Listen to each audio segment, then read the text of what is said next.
In an article in Slate magazine in December of last year, the writer Nathan Heller put these words out to us. He said, "Christmas carols are, if anything, the visiting relatives of the musical world. They show up at the same time every year, stick around a little longer than one might prefer, and set the tone of virtually all family entertainment while they are in town. A December without them would be strange and slightly lonely, yet the prospect of their absence tends to be, by week one, in a reason in itself to look forward to the new year." And I suppose that if I spent this month in shopping malls, I might feel the same way, or if I lived in the Philippines, because they start playing Christmas music in September, and they play it all the way through December 31st.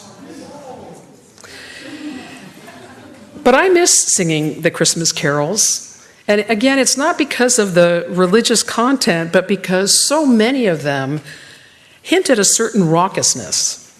And they're just plain fun to sing. So there are Christmas hymns, which are typically a religious song sung in church in conjunction with a Christmas service or a program. There are Christmas songs like "I Saw Mommy Kissing Santa Claus," which Heller calls a complex Freudian trauma. And "Baby, It's Cold Outside," which he describes as a desperate midlife lechery. And then there are the Christmas carols, which are songs that used to be associated with old circle dances that had nothing whatsoever to do with Christmas. And the word carol itself actually means a round dance with singing. Carols were originally sung for pagan festivals around the seasonal year. And folk would gather and dance in a ring, and they would actually improvise verses on the spot. Deck the Halls was originally intended as a spring festival. And there's speculation that the fa-la-la-la-las in the song were actually filler that allowed the dancers to think up new verses right then and there on the spot. And as I said, the original carols were not necessarily religious in nature, and they were certainly not originally Christian.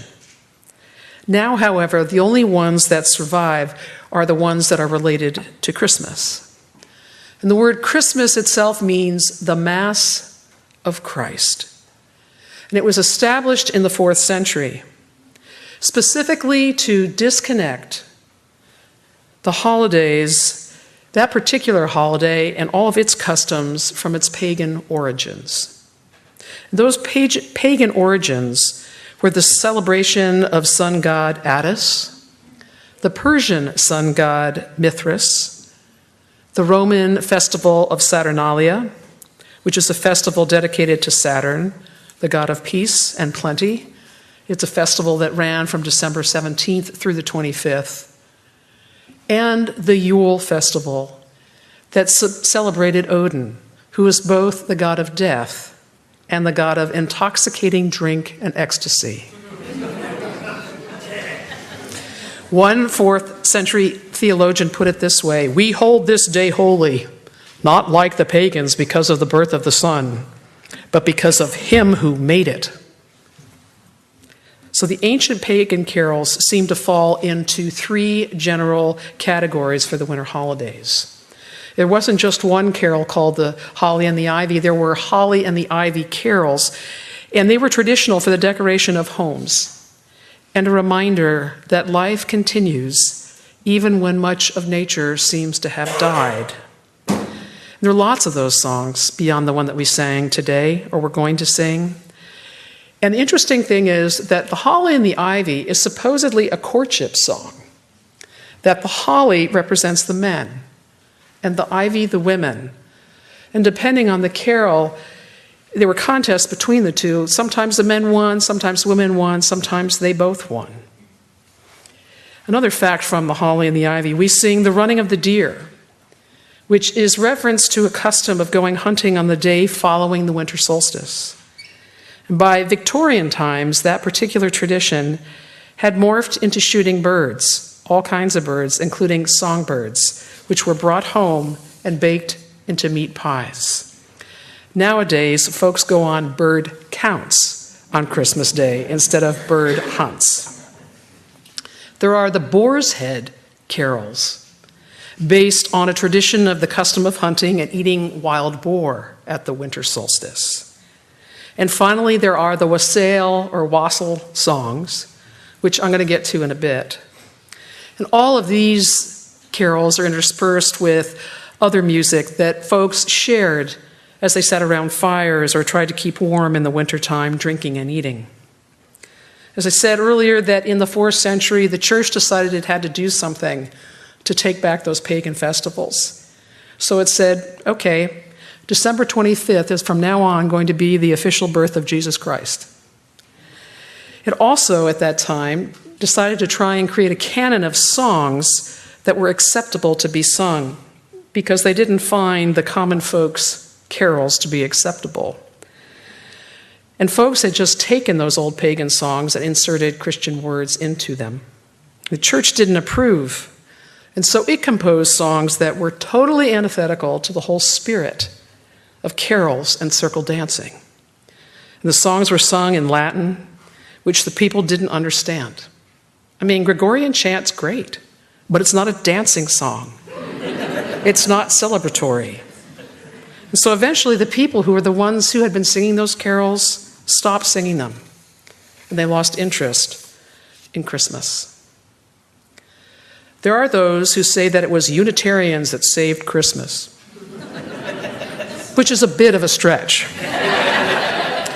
Yet it's true that it was a Unitarian church organist who wrote Jingle Bells. He was originally from New England, but he published that when he was in Savannah, Georgia.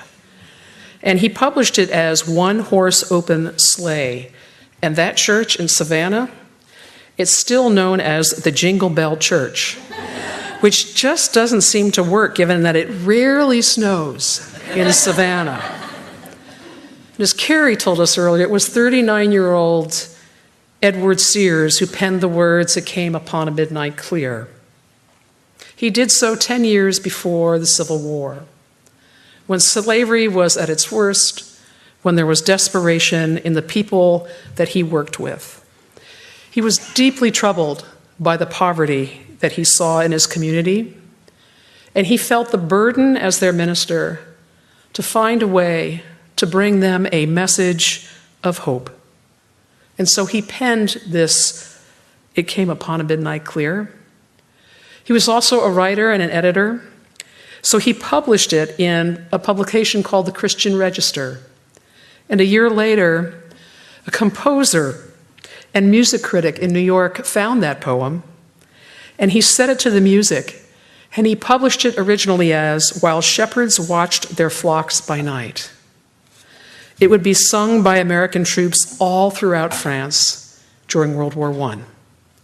And I do try to include it in every Christmas service here at WUUC. But we really owe the survival of Christmas to the Catholic saint, St. Francis of Assisi, and to Charles Dickens, who we love to claim as a Unitarian, which he was for a part of his adult life, but toward his death reverted back to the Anglicanism of his youth.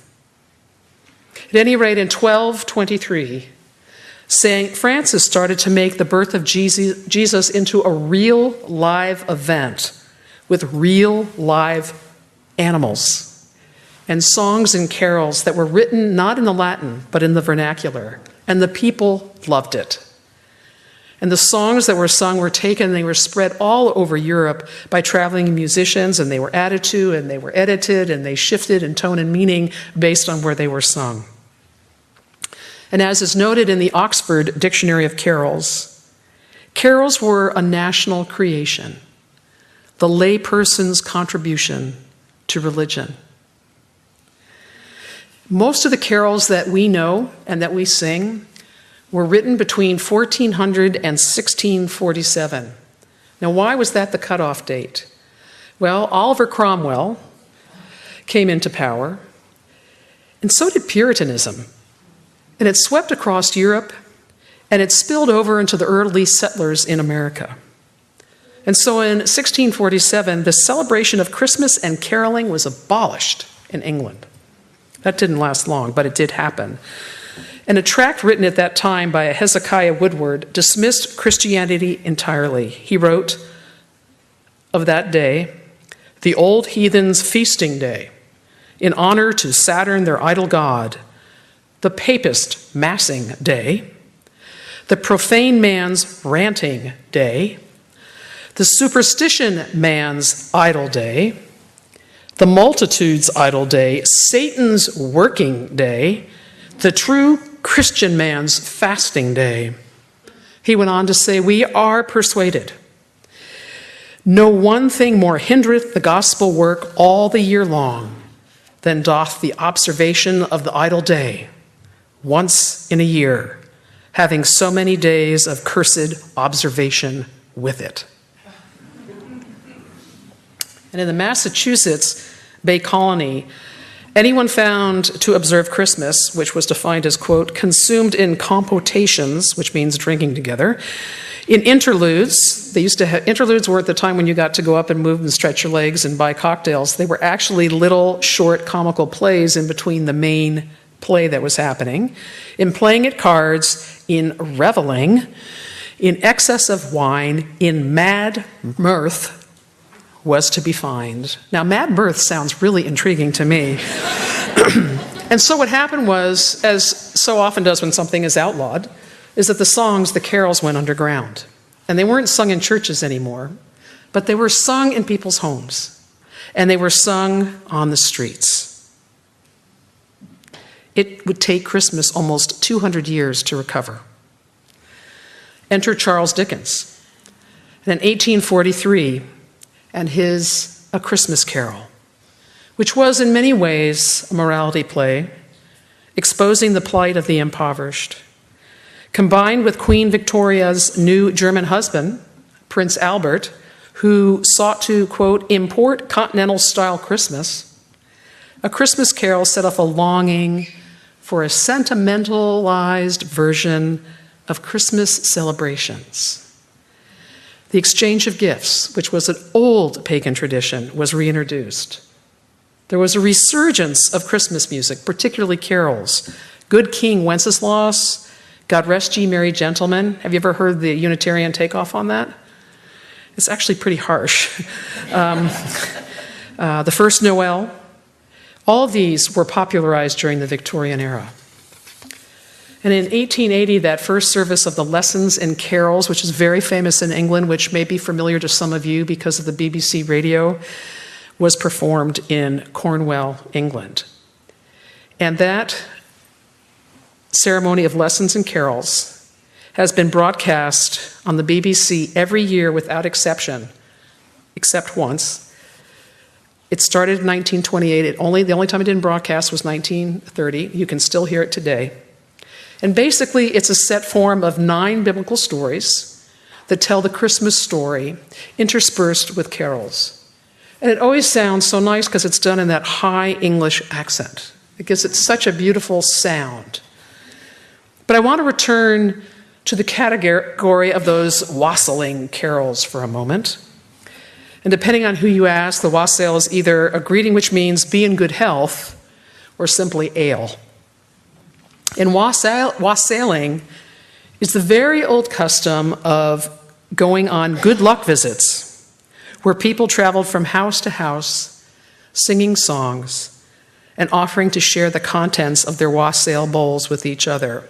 Now, this wassail was said to be a mixture of ale, beer, wine, perry, which is the fermented juice of pears, mead, eggs, cream, spices, toasted bread, nuts, and roasted apples. Today's version seems to be mulled wine or cider or eggnog, which was first drunk in this country in the Jamestown settlement in 1607. So in pre-Christian times, the practice of wassailing had to do with fertility rites, with walking through orchards, splashing cider on the roots of fruit trees, all the while singing loudly, to ward off evil spirits. And this morphed into the tradition of taking cider-soaked cakes and placing them in the forks of the trees. And then guns were fired into the tree, and folk would bang on pots and pans, singing loudly to ward off those evil spirits, but also to ask for a bountiful harvest. And this custom was kept up until the end of the last century. Our own Henry David Thoreau even wrote about this as a Christmas Eve practice, which he called apple howling. I beg of you, please leave the apple trees alone. By the 17th century, the tradition of carrying the wassail bowl from house to house, singing and demanding some sort of contribution, was well established. As one person wrote, the tradition had become nothing less than an armed home invasion. There were also groups of singers called waits, as in W-A-I-T-S, who sang in the public streets and in front of homes. They were called waits because they only sang on Christmas Eve, which was also known as watch night or wait night, after the shepherds who were watching their flocks by night, when the angels appeared to them to proclaim Jesus' birth. We Wish You a Merry Christmas was actually the last song that these waits would sing, lightheartedly demanding figgy pudding as payment. Now, having never tried figgy pudding, I'm not sure that's the best payment, but that's what they wanted. So from what I can tell, the carols that we sing today were the carols of the common folk, not of the church. They could have cared less about the religious nature of the songs, and they cared more about the drinking and carousing that hearken back to and wistfully embrace at least some of the ancient pagan traditions. As Elizabeth Poston wrote in the Penguin Book of Christmas Carols, carols were the product of an unnatural marriage between Victorian whimsy and the 13th century dance carol. Well, I'll happily settle for that unnatural marriage. And I hope that next Friday evening, when many of you will gather here to sing Christmas carols together, that you will dance and share some wassail. The importance of the Christmas carol has little, it seems, to do with the religious aspects of Christmas and everything to do with sentiment. As Nathan Heller concludes in his article, when people speak about the Christmas spirit, they mean a form of reassurance virtually expunged from modern life, the comfort of continuity, the pleasure of return, the knowledge that not everything we have will one day disappear. Christmas carols are our mainstream window to the past, and as a consequence, the closest thing we have to a guarantee of our own era's future. And his words really capture what I mean when I talk about this season as one of sentimentality for a lot of us. Because most of us in this room do not gather on Christmas Eve in churches because we are a faithful people of the Christmas story. We gather because we remember the Christmas magic, either real or imagined, of long ago, not even our own childhoods, as if we're trying to recreate something. And we want somehow to perpetuate that for ourselves, for our children, and for our grandchildren. And even if we lived in warm climates that never saw snow, Christmas did mean snow and caroling and a tree and stockings and presents. It meant Santa and his reindeer, the creation of a 1932 Coca-Cola advertising campaign.